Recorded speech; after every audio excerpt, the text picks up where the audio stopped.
Um, Another thing I want to talk about is the NFC South good? I can't tell if the NFC South's good or not. I really want them to be good because last year they were just an embarrassment to the football, and the year before that as well. The past 2 years, the NFC South has been just flat out garbage water. And we might finally be seeing a better version of that division. Right now they're 8-8 as a division. Bucks are 3-1, Saints, Falcons 2-2, Panthers 1-3.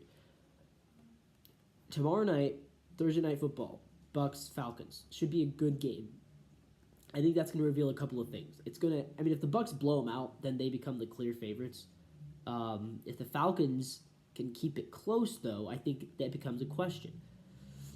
The Falcons are a tough one because, like, they could be 0-4. They legitimately are 2 plays away from being 0-4. So that not only could they be, maybe they should be 0-4. But they are 2-2, and they haven't had an easy game yet. Right? They played the Steelers, who we think are good, the Chiefs, who we know are good. They beat the Eagles, who I think they're not bad, and the Saints, who aren't bad. So they're 2-2 with 2 quality wins and 2 quality losses. So when you put it that way, they're not that bad. And they're going to eventually get to have some games against easier teams, right? They still get to play the Panthers twice.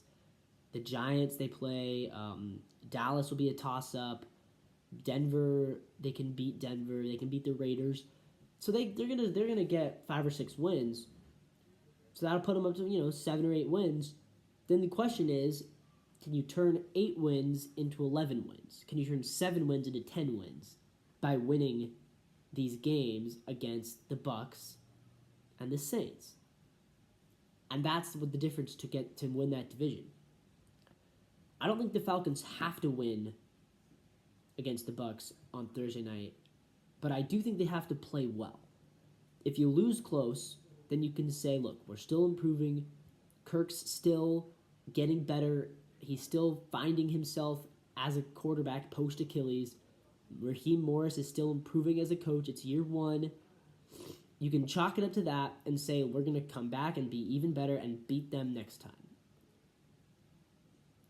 Remember, the Falcons were the preseason favorites to win that division. If they lose by a lot, if they lose by 10 or more, if they lose 31-20, then they will become clear playoff underdogs.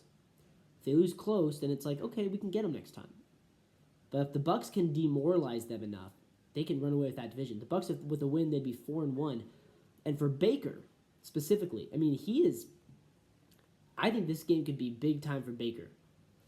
Because if he puts on a show, then he can kind of have his MVP early season moment, and he could really start to get himself into that MVP discussion.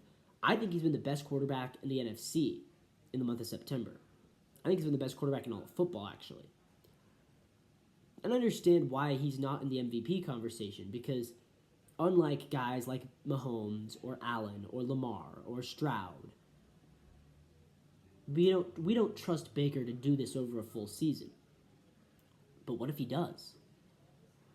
Tonight could be a big night for Baker Mayfield for his MVP case and just in terms of his future.